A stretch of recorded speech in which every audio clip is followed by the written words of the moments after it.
Nikola Tesla ছিলেন এমন একজন মাস্টারমাইন্ড যিনি তার সময়ের চেয়ে অনেক বেশি এগিয়ে ছিলেন।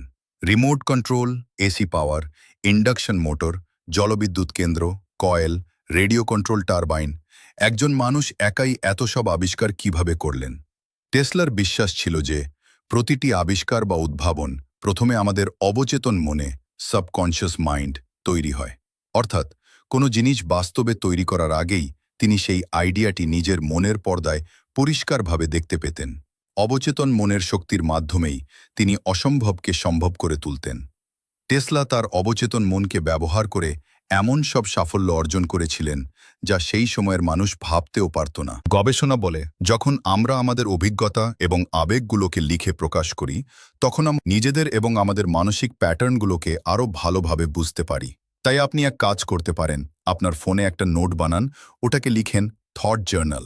যখনই নিজের সম্পর্কে কোনো নেতিবাচক চিন্তা মাথায় আসবে, তখনই সেটা লিখে ফেলুন।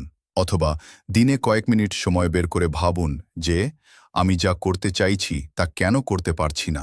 এর উত্তরে আপনি নিজের সম্পর্কে এমন অনেক বিশ্বাস বা বিলিফ খুঁজে পাবেন যা আপনাকে আটকে দিচ্ছে। তাই আপনার যদি মনে হয় যে আমি ভিডিও বানাতে চাই কিন্তু পারছি না, তবে লিখে ফেলুন কেন পারছেন না। যদি মনে হয় আমি স্টেজে কথা বলতে চাই কিন্তু বলতে পারছি না, তবে আপনার থট জার্নালে লিখুন কেন পারছেন না। যখন আপনি আপনার নেতিবাচক বিশ্বাসগুলো নিয়ে গভীরভাবে ভাববেন, তখন বুঝতে পারবেন যে সেগুলোর হয়তো কোনো বাস্তব ভিত্তি নেই। আর এটাই হলো ব্রেইন রিপ্রোগ্রামিংয়ের প্রথম ধাপ, নিজের বিশ্বাসকে বোঝা। আমরা আমাদের ৯৫% সিদ্ধান্ত অবচেতন মন থেকে নিই। অর্থাৎ আপনি যেটাকে নিজের পছন্দ বা চয়েস মনে করছেন, আসলে আপনার অবচেতন মনই আপনার দিয়ে সেটা করাচ্ছে। যখন আমাদের মনে হয় যে কোনো কাজে ইচ্ছে করছে না বা আমরা মোটিভেশন পাচ্ছি না, তখন আসলে আমাদের অবচেতন মনই আমাদের বিপক্ষে চলে যায়। কিন্তু যখন আপনার মনের এই অংশটি আপনার বিপক্ষে না থেকে আপনার পক্ষে কাজ করা শুরু করে, তখন আপনার বড় বড় ভয় নিমেষেই উধাও হয়ে যায়। আপনার জড়তা বা দ্বিধা কেটে যায়। আপনি সবসময় শক্তি এবং উদ্দীপনায় ভরপুর থাকবেন এবং আপনার প্রতিটি স্বপ্ন একে একে পূরণ করতে পারবেন। এখন প্রশ্ন হলো, অবচেতন মন নিয়ে তো অনেক ভিডিও আছে, তাহলে এই ভিডিওতে আলাদা কি আছে? এখানে দুটি বিশেষ বিষয় রয়েছে। অন্যান্য ভিডিওতে সাধারণত কিছু নির্দিষ্ট স্টেপস বা ধাপ বলে দেওয়া হয়, কিন্তু বাস্তবতা হলো আমরা সবাই আলাদা। তাই সবার জন্য একই ধাপ বা নিয়ম কিভাবে কার্যকর হতে পারে, আমি আমার অভিজ্ঞতার ভিত্তিতে আপনাকে জানাবো যে আপনার নেচার এবং পার্সোনালিটি অনুযায়ী কোন ধাপগুলো আপনার জন্য সবথেকে ভালো কাজ করবে। দ্বিতীয় সমস্যাটি হলো, কিভাবে বুঝবেন যে আপনার মন রিপ্রোগ্রাম হচ্ছে কিনা। এই ভিডিওটি দেখার পর আপনি নিজেই নিজেকে পরীক্ষা করতে পারবেন, আপনার প্রোগ্রামিংয়ের উন্নতি বুঝতে পারবেন এবং এদের মতোই অবচেতন মনকে ট্রেন করার মাধ্যমে সেই জীবন কাটাতে পারবেন যা আপনি কাটাতে চান, সেই সব কিছু করতে পারবেন যা আপনি করতে চান। সবার আগে এটা বোঝা দরকার যে এই অবচেতন মন আসলে কি।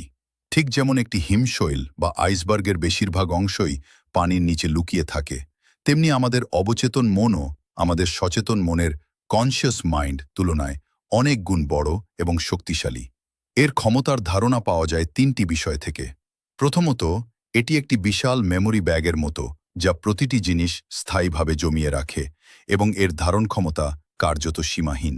মানুষের মস্তিষ্ক ১ সেকেন্ডে প্রায় ১১ মিলিয়ন বিটস তথ্য গ্রহণ করতে পারে, কিন্তু আমাদের সচেতন মন মাত্র ৪০ বিটস তথ্য প্রসেস করতে সক্ষম।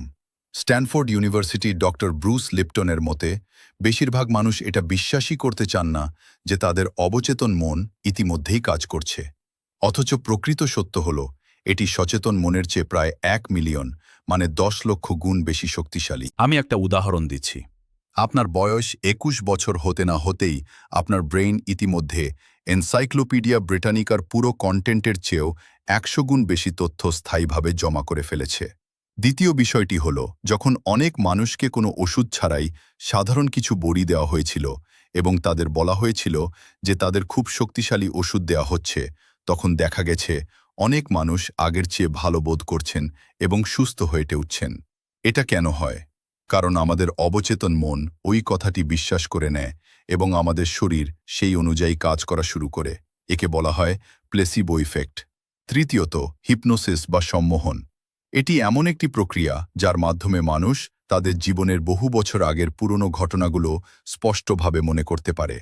এই তিনটি বিষয় থেকে এটা পরিষ্কার যে আমাদের অবচেতন মন তথ্যে ঠাসা, এটি আমাদের নিয়ন্ত্রণ করে এবং এটি যে কোনো স্মৃতি আবার মনে করিয়ে দিতে পারে।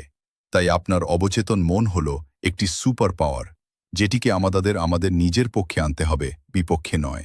আপনি এবার এই ছবিটি দেখুন এবং বলুন তো এখানে কি লেখা আছে। আপনার মনে সবার আগে যা এসেছে তা নিচে কমেন্টে লিখুন। এখন কেউ হয়তো আগে গড দেখেছেন, আবার কেউ আগে ইভিল দেখেছেন। এর মানে এই নয় যে আপনি ভালো মানুষ নাকি খারাপ মানুষ, বরং আপনার উত্তরটি নির্ভর করছে আপনার অবচেতন মনে কোনো ধরনের প্যাটার্ন তৈরি হয়ে আছে তার ওপর। প্যাটার্ন বিষয়টিকে আমি একটি সাধারণ উদাহরণ দিয়ে ব্যাখ্যা করছি। ধরুন দুজন ছেলে, টিটু আর সোনু। টিটু যখন ছোট থেকে বড় হচ্ছিল তখন তার বাড়িতে কিছু কথা খুব সাধারণ ছিল, যেমন বাবা টাকা কি গাছে ফলে, অথবা তোমার বাবা কি এটিএম মেশিন নাকি। প্রায়ই তার চাচাও এসে বলতেন, ভাই টাকা ইনকাম করা অনেক কঠিন কাজ। অন্যদিকে সোনুর বাবা বলতেন, ইচ্ছে থাকলে উপায় হয়, পরিশ্রম করে যাও, টাকা এমনিতেই আসবে। এখন টিটু যখন বড় হলো, সে টাকা পয়সা নিয়ে সব সময় দুশ্চিন্তা বা স্ট্রেসের মধ্যে থাকে। ঠিক যেমন ফোন পুরনো হয়ে গেলে বা ফিচারগুলো আউটডেটেড হয়ে গেলে আমরা সেটা আপডেট করি, তেমনই যে প্যাটার্ন বা বিশ্বাসগুলো আপনার কোনো কাজে আসছে না, সেগুলোকে বদলে ফেলা প্রয়োজন, যাতে আমরা সেই সব কিছু করতে পারি যা আমরা করতে চাই। এখন আমরা এমন কিছু বিষয় নিয়ে কথা বলবো যা সরাসরি আমাদের অবচেতন মনের সাথে যুক্ত, এবং তারপর আপনার জন্য একটি প্ল্যান তৈরি করব।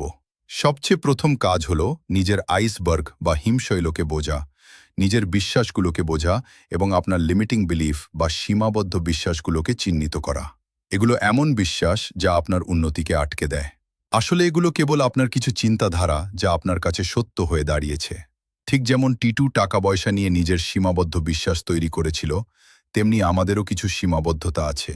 যখন আমরা আমাদের এই সীমাবদ্ধতাগুলোকে চিনতে পারি এবং সেগুলো স্বীকার করি, তখনই আসল উন্নতির শুরু হয়।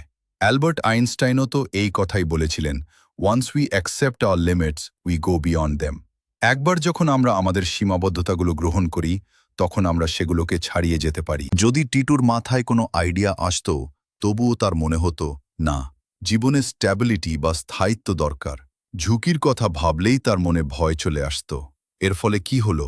টাকা পয়সা, ব্যক্তিগত জীবন এবং আত্মবিশ্বাস সব ক্ষেত্রেই সে পিছিয়ে পড়ল। অন্যদিকে সোনু সবসময় ভাবত কিভাবে আরও উন্নতি করা যায়। ঝুঁকির চিন্তা তার মাথায়ও আসত, কিন্তু সে ভয় পেত না। সে মাথা খাটিয়ে বের করত কিভাবে ক্যালকুলেটেড রিস্ক বা হিসেবি ঝুঁকি নেওয়া যায়। সমস্যা এলে সে ভেঙে পড়ত না, বরং সেখান থেকে শিখত। তারও ভয় লাগত, কিন্তু ভয়ের কারণে সে থেমে থাকত না। এটাই হলো বিলিফ প্যাটার্ন, যা আমাদের শৈশব, আমাদের চারপাশের মানুষ এবং আমাদের অভিজ্ঞতাগুলো তৈরি করে দেয়। টিটু এবং সোনুর শৈশব যেমন ছিল, চারপাশের মানুষ আর অভিজ্ঞতা যেমন ছিল, ঠিক তেমনই তাদের বিশ্বাসের ধরন তৈরি হয়েছে। একটু আপনার চারপাশে তাকিয়ে দেখুন। কেউ স্টেজ থেকে ভয় পায়, আবার কেউ স্টেজে খুব স্বাচ্ছন্দ্যে কথা বলে। কেউ ব্যবসা করতে ভয় পায়, আবার কেউ ব্যবসাকে ভালোবাসে। কেউ খুব সহজে মানুষের সাথে মিশে যায়, আবার কেউ সারাক্ষণ দ্বিধায় ভোগে। আমরা আজ যা কিছু যেখানে আছি, যতটুকু দক্ষ বা অদক্ষ, সবই আমাদের এই বিলিফ প্যাটার্নের ফল। If you can't control your brain, it will start controlling you. যদি আপনি আপনার মস্তিষ্ককে নিয়ন্ত্রণ না করেন, তবে এটি আপনাকে নিয়ন্ত্রণ করা শুরু করবে। দ্বিতীয় বিষয়, আপনার ডোপামিনকে বুঝুন। Understand your dopamine. আমাদের জীবনে কিছু থাকে হাই স্টিমুলেটিং অ্যাক্টিভিটি, যেমন সোশ্যাল মিডিয়া স্ক্রোল করা, ঘন্টার পর ঘন্টা ওয়েব সিরিজ দেখা, গেমস খেলা। আবার কিছু থাকে লো স্টিমুলেটিং অ্যাক্টিভিটি, যেমন নতুন কিছু শেখা, ট্রেনিং নেওয়া, অর্থপূর্ণ আলোচনা করা বা ধৈর্যের সাথে নিজের লক্ষ্যের জন্য কাজ করা। প্রথম ধরনের কাজগুলো থেকে খুব দ্রুত ডোপামিন হিট পাওয়া যায়, আর দ্বিতীয়গুলো থেকে পাওয়া যায় খুব ধীরে। তাই স্বাভাবিকভাবেই আমাদের ব্রেন সেই কাজগুলোই করতে চায় যা আমাদের দ্রুত আনন্দ দেয়। এই কারণেই আমাদের প্রোডাক্টিভ কাজ করতে মন চায় না, বরং বিনোদনের দিকে মন টানে। থিবো মরিস তার ডোপামিন ডিটক্স বইতে বলেছেন যে আপনি যদি সচেতনভাবে সেই কাজগুলো কমিয়ে দেন যা আপনাকে শর্ট টার্ম প্লেজার বা সাময়িক আনন্দ দেয়, তবে আপনার স্পেস, আপনার ফোকাস, আপনার দীর্ঘমেয়াদী লক্ষ্য, আপনার জীবন এবং আপনার ভবিষ্যতের সঠিক সিদ্ধান্ত নেওয়ার জন্য উন্মুক্ত হবে। এর কারণ পরিষ্কার। যখন আপনার মন স্থির থাকে, তখন আপনি নিজের চিন্তা ও অনুভূতিকে আরও ভালোভাবে নিয়ন্ত্রণ করতে পারেন। এখন শুধু শুনে যান, এরপর এই ভিডিওতেই আমরা আপনার জন্য একটি কাস্টমাইজড স্ট্র্যাটেজি তৈরি করব। তৃতীয় বিষয়, মাইন্ডফুলনেস। ধরুন আপনি বাইক চালাচ্ছেন আর হঠাৎ সামনে থেকে কেউ কাট মারল। আপনার তাৎক্ষণিক প্রতিক্রিয়া কি হবে? রাগ আসবে, স্ট্রেস হবে। এগুলো সব অটোমেটিক রেসপন্স, যা আমাদের অবচেতন মন থেকে আসে। আর মাইন্ডফুলনেসের লক্ষ্য হল এই অটোমেটিক রেসপন্স বা স্বয়ংক্রিয় প্রতিক্রিয়াগুলোকে শনাক্ত করা এবং সেগুলোকে পরিবর্তন করা। আপনার আবেগ, প্রতিক্রিয়া এবং চিন্তার প্রবাহকে বোঝা। যখন আমরা মাইন্ডফুলনেস প্র্যাকটিস করি, তখন আমরা আমাদের চিন্তা এবং অনুভূতির একজন দর্শক বা অবজারভার হয়ে যাই। এটি আমাদের অবচেতন মনের প্যাটার্ন এবং বিশ্বাসগুলোকে চিনতে সাহায্য করে। এরপর আমরা সচেতনভাবে বেছে নিতে পারি যে কোনো চিন্তা বা বিশ্বাসকে আমরা লালন করব আর কোনটিকে করব না। এটি করার অনেক উপায় আছে, তবে সবথেকে সহজ টিপ হল ফোকাসড মেডিটেশন। এর মানে হল কিছুটা সময় বের করে নিজের শ্বাস-প্রশ্বাসের ওপর ফোকাস করা। যখন আপনি এটি করবেন, আপনার মন এদিক সেদিক ভটকে যাবে, তাতে কোনো সমস্যা নেই। যখনই বুঝতে পারবেন মন অন্যদিকে চলে গেছে, আবার ফোকাস ফিরিয়ে আনুন। ব্যাস, এটুকুই। হতে পারে শুরুতে 5 মিনিটের মধ্যে আপনি মাত্র 10 থেকে 20 সেকেন্ড ফোকাস করতে পারছেন, সেটাও চলবে। কারণ আপনি যদি এটি করতে থাকেন, তবে ধীরে ধীরে এই সময়টা বাড়বেই। হার্ভার্ড গ্যাজেটের একটি গবেষণা অনুযায়ী নিয়মিত মাইন্ডফুলনেস মেডিটেশন করলে মস্তিষ্কের সেই অংশগুলোতে পরিবর্তন আসে যা আপনার আবেগ বা ইমোশন নিয়ন্ত্রণ করে। চতুর্থ বিষয়, চ্যাট জিপিটি। না, এটা সেই চ্যাট জিপিটি নয়। এখানে আমার মানে হলো নিজের সাথে চ্যাট করা। এমন এক আলাপ যা কৃতজ্ঞতা, ইতিবাচকতা এবং ধন্যবাদের অনুভূতিতে ভরপুর। আপনার অবচেতন মনকে রিপ্রোগ্রাম করার জন্য এটি কেন জরুরি? দেখুন, পাথর আর বালিতে ভরা একটি নষ্ট জমিতে কি আপনি ফুল ফোটাতে পারবেন? আমরাও সাধারণত সারাক্ষণ একটি নেতিবাচক চক্র বা নেগেটিভ লুপের মধ্যে থাকি। নেতিবাচক খবর শুনি, আমাদের চারপাশের মানুষজন সারাক্ষণ অভিযোগ করতে থাকে। এমন অবস্থায় আমরা বড় কিছু, নেক্সট লেভেলের কিছু বা দারুণ কিছু কথার কথা তো ভাবি, কিন্তু সেটা করার জন্য ভেতর থেকে সেই আত্মবিশ্বাসটা আর আসে না। প্রথম ধরনের কাজগুলো থেকে খুব দ্রুত ডোপামিন হিট পাওয়া যায়, আর কারণ আমরা আমাদের নেতিবাচক চক্রের মধ্যে জোর করে কিছু ইতিবাচকতা ঢোকানোর চেষ্টা করি। ফলে ভেতর থেকে সেই বিশ্বাস বা বিলিফ তৈরি হতে পারে না। এমন অবস্থায় যদি বড় বড় স্বপ্নের ফসল ফলাতে হয়, তবে আগে নিজের মনের জমিকে উর্বর করতে হবে। এখন প্রশ্ন হল, এই জমি উর্বর হয় কিভাবে? প্রতিটি ধর্ম এবং প্রতিটি সভ্যতায় একটি বিষয় কমন। সবাই বলে শকর বা কৃতজ্ঞতা প্রকাশ করা অত্যন্ত জরুরি। আমরা সবাই সারাক্ষণ এটা নেই, ওটা নেই বলে কাঁদতে থাকি। আর এই সারাক্ষণের অভিযোগ আমাদের একটা দুঃখী আত্মায় পরিণত করছে। মনে রাখবেন, দুঃখী আত্মারা কখনো একটি সুন্দর জীবন কাটাতে পারে না। তাই দিনে কিছুটা সময় বের করে এটা ভাবা খুব জরুরি যে আমরা আসলে কি কি পেয়েছি। যদি বাবা না থাকেন, তিনি মারা গিয়ে থাকেন, তবে শকর করুন যে মা তো আছেন, মাথায় ছাদ তো আছে। কত মানুষ তো অনাথ হয়, কত মানুষ গৃহহীন হয়। যদি ঘরও না থাকে, ছাদ না থাকে, আপনি যদি অনাথও হন, শকর করুন যে আপনার পুরো শরীরটা তো সুস্থ আছে। কত মানুষের তো শরীরের গুরুত্বপূর্ণ অঙ্গেই থাকে না। আইআইটিতে যেতে চেয়েছিলেন কিন্তু পারেননি। শকর করুন যে আপনি পড়াশোনা তো করছেন, শিক্ষিত তো হচ্ছেন, আপনার ভেতরে শেখার প্যাশন তো আছে। ইউটিউব থেকে শিখছেন বা বই থেকে শিখছেন। এর পরের পয়েন্টটি হলো ভিজুয়ালাইজেশন।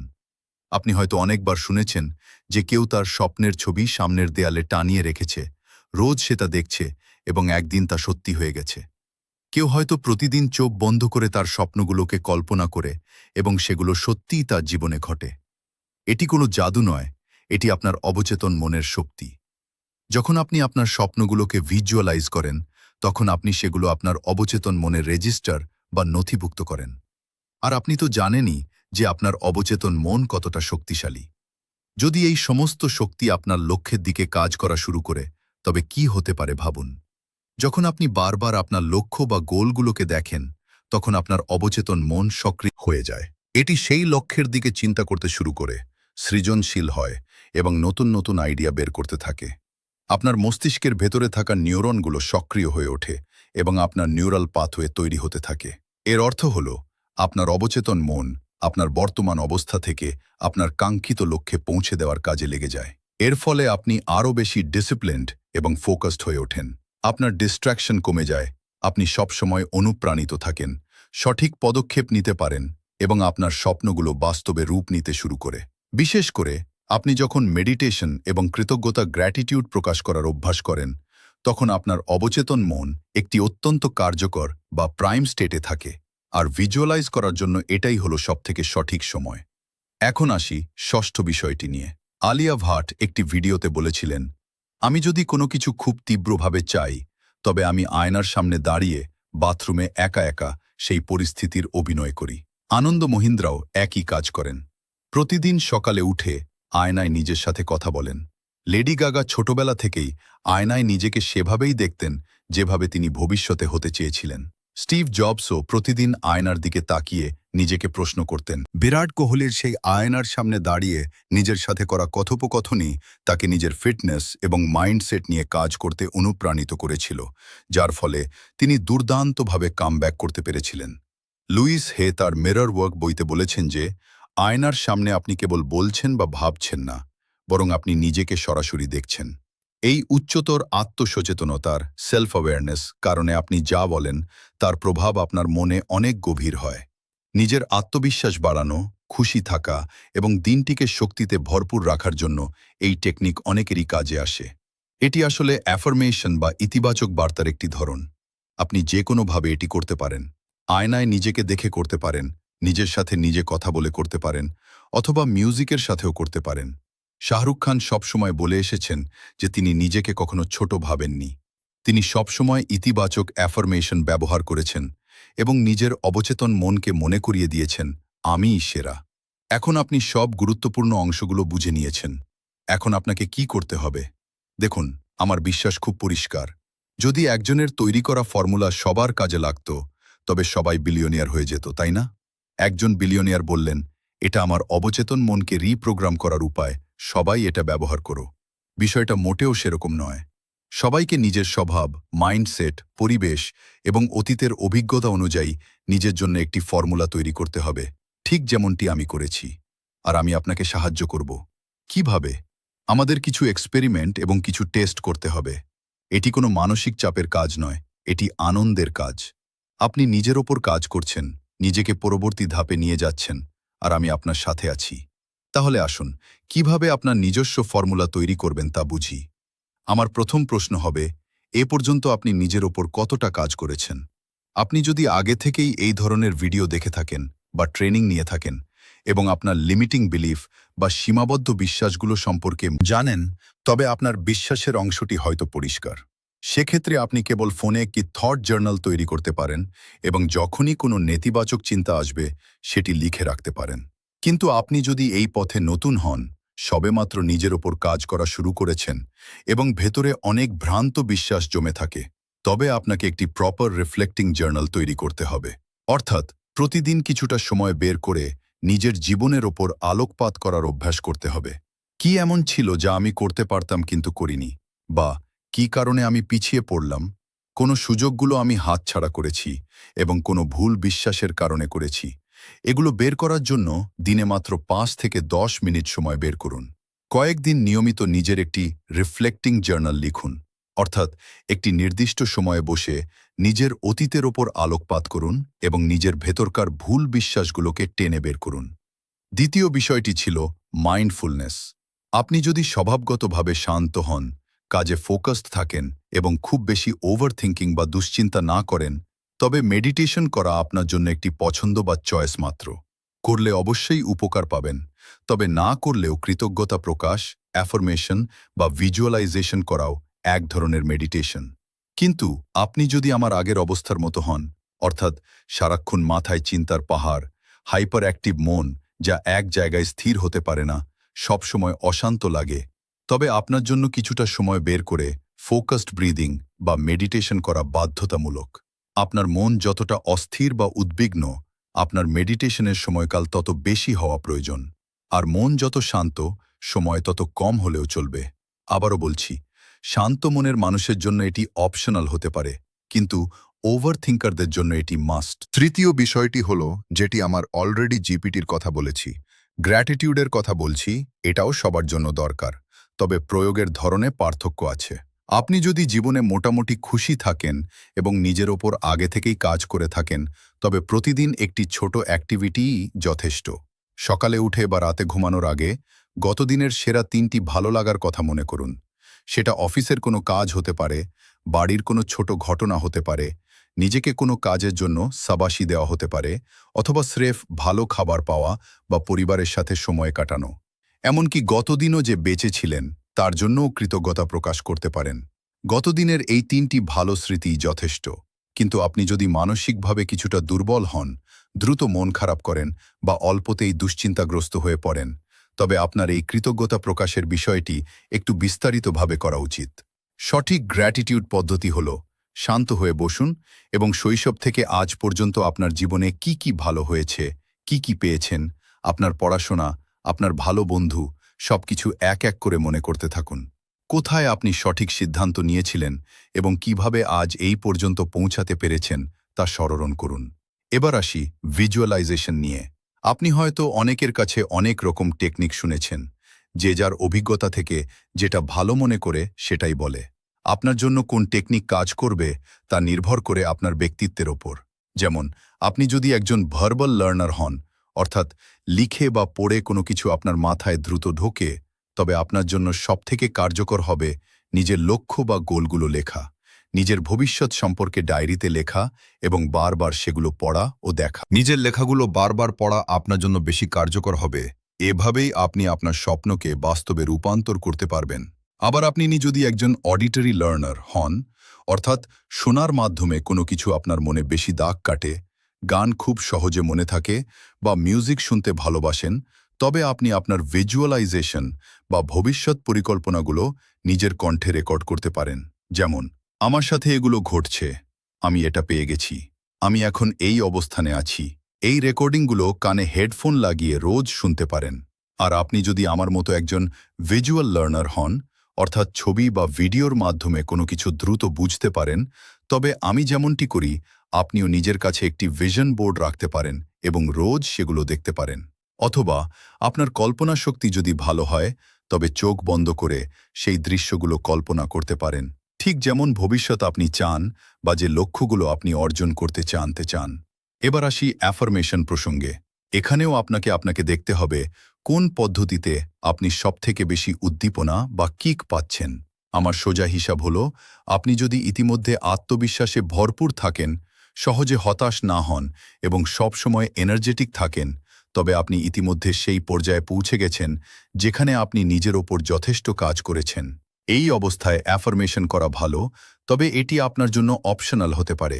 কিন্তু যদি আপনার আত্মবিশ্বাসের অভাব থাকে বা আপনি প্রায় হতাশ হয়ে পড়েন, তবে প্রতিটি ইতিবাচক বাক্যকে সময় দিন, গুরুত্ব দিন এবং মন থেকে অনুভব করুন।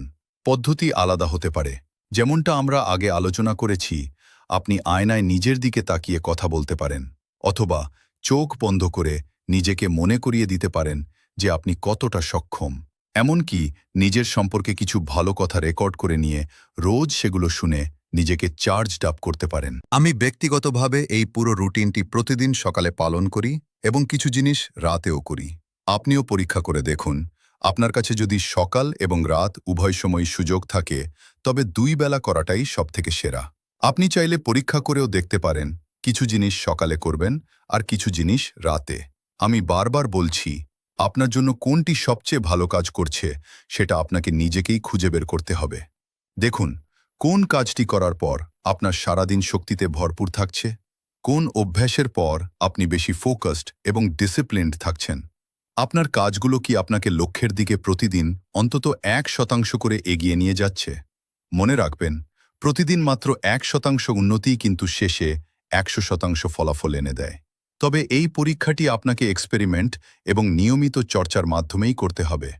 অনেক বই এবং ট্রেনিং প্রোগ্রাম যা পরামর্শ দেয়, আমিও আপনাকে সেটিই বলবো। 2 দিন, 4 দিন বা 6 দিন করেই ভাববেন না যে এটি কাজ করছে কিনা। কমপক্ষে 21 দিন অবশ্যই এটি চালিয়ে যান। আর যদি আপনি ফলাফল পেতে শুরু করেন, তবে আমাকে আর বলতে হবে না। আপনি নিজেই এটি নিয়মিত করবেন। যদি এই 21 দিনে আপনি আপনার মনের রিপ্রোগ্রামিং অনুভব করতে পারেন, তবে পেয়েকে জীবনের অংশ বানিয়ে নিন। দেখবেন আপনার জীবন এক অন্য উচ্চতায় পৌঁছে যাবে।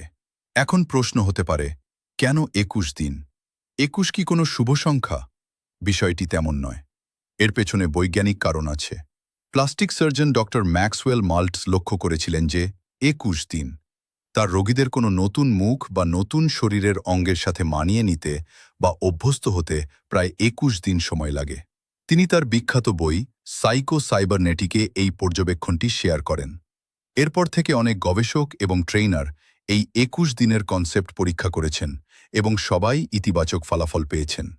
অনেক গবেষণায় দেখা গেছে যে ২১ দিনে আমরা নতুন অভ্যাস তৈরি করতে পারি এবং আমাদের অবচেতন মনকে রিপ্রোগ্রাম করতে পারি। তাই আগামী কয়েকদিন আপনার নিজের সুবিধা মতো এই পদ্ধতিগুলোর একটি কম্বিনেশন ট্রাই করুন।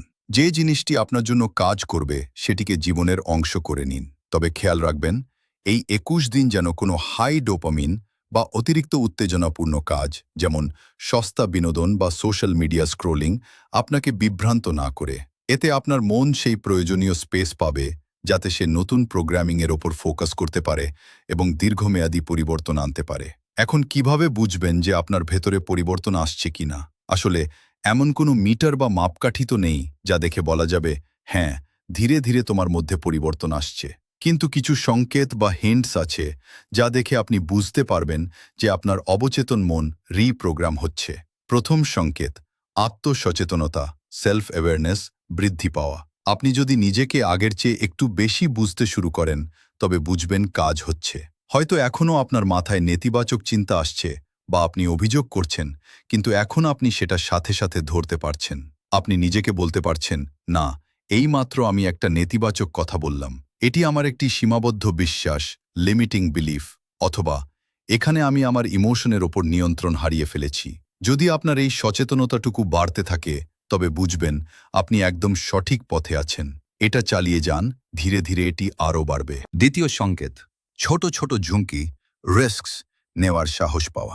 আগে যে কাজগুলো করতে আপনি ভয় পেতেন বা দ্বিধাবোধ করতেন, এখন যদি দেখেন আপনি ছোট ছোট ঝুঁকি নিতে শুরু করেন অথবা ধীরে ধীরে নিজেকে নিজের কমফোর্ট জোন থেকে বের করে আনতে পারেন, তবে বুঝবেন পরিবর্তন শুরু হয়েছে। মনে রাখবেন, হঠাৎ করেই কোনো বড় পরিবর্তন আসবে না। যেমন আমি যখন নিজের মনের ওপর কাজ করা শুরু করলাম তখন খেয়াল করলাম যে আমি কোনো সুযোগের ক্ষেত্রে আগের চেয়ে একটু দ্রুত হাত তুলছি।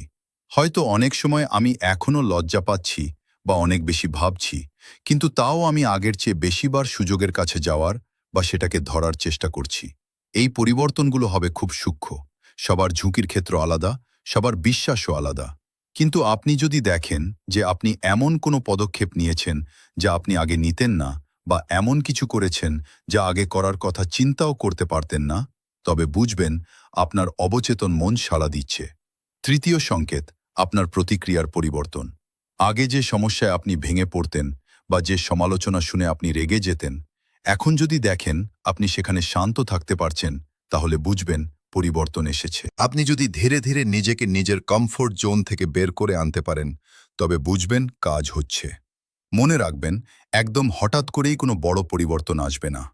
যেমন আমি যখন নিজের মনের ওপর কাজ করা শুরু করলাম তখন খেয়াল করলাম যে কোনো সুযোগ এলে আমি আগের চেয়ে একটু দ্রুত সাড়া দিচ্ছি বা হাত তুলছি। হয়তো অনেক সময় আমি এখনো লজ্জা পাচ্ছি বা অনেক বেশি ভাবছি, কিন্তু তবুও আমি সুযোগগুলোর কাছে যাওয়ার চেষ্টা করছি, সেগুলো ধরার চেষ্টা করছি। এই পরিবর্তনগুলো খুব সূক্ষ্ম হবে।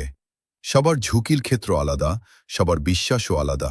কিন্তু আপনি যদি দেখেন যে আপনি এমন কোনো পদক্ষেপ নিয়েছেন যা আপনি আগে নিতেন না, বা এমন কোনো একটি কাজ করেছেন যা আগে কখনো করেননি, তবেই বুঝবেন আপনি এগোচ্ছেন। তৃতীয় সংকেত, আপনার ইতিবাচকতা এবং আনন্দ আগের চেয়ে বেড়ে যাওয়া। যখন আপনি প্রতিদিন কৃতজ্ঞতা প্রকাশ করবেন এবং নিজেকে অনুপ্রাণিত করবেন, তখন খেয়াল করুন আপনার সারাদিনের খুশির শতাংশ কি কিছুটা বেড়েছে। প্রতিদিন যদি আপনার আনন্দের মাত্রা সামান্য করেও বাড়ে, তবে এটি অনেক বড় একটি অর্জন। কারণ মনে রাখবেন, ইতিবাচক ফলাফল সবসময় একটি ইতিবাচক মন থেকেই আসে, নেতিবাচক মন থেকে নয়। আমি আশা করি এই ভিডিওতে আমি আপনার সাথে যে অভিজ্ঞতা এবং জ্ঞান শেয়ার করেছি তা আপনার জীবনে কাজে আসবে। আপনার জীবনে খুশি যেন বাড়াতে পারি এবং আপনার আর্থিক ও মানসিক উন্নতি নিশ্চিত করতে পারি, সেই চেষ্টাই সর্বদা করছি এবং আগামীতেও করব। প্রতিটি মনকে অনুপ্রাণিত ও শক্তিশালী করার মাধ্যমে এই দেশকে প্রতিদিন বদলে দেওয়ার এই প্রচেষ্টায় আমি অবিচল থাকব। আর আপনারা সবাই এই যাত্রায় আমার অংশীদার। আমরা অংশীদার তখনই হতে পারব যখন আমরা প্রতিদিন নিজেদের মধ্যে পরিবর্তন আনব, নিজেদের গড়ে তুলব এবং এই দেশটিকে আরও উন্নত করব। ভিডিওটি কেমন লাগলো কমেন্টে অবশ্যই জানাবেন। I love you all.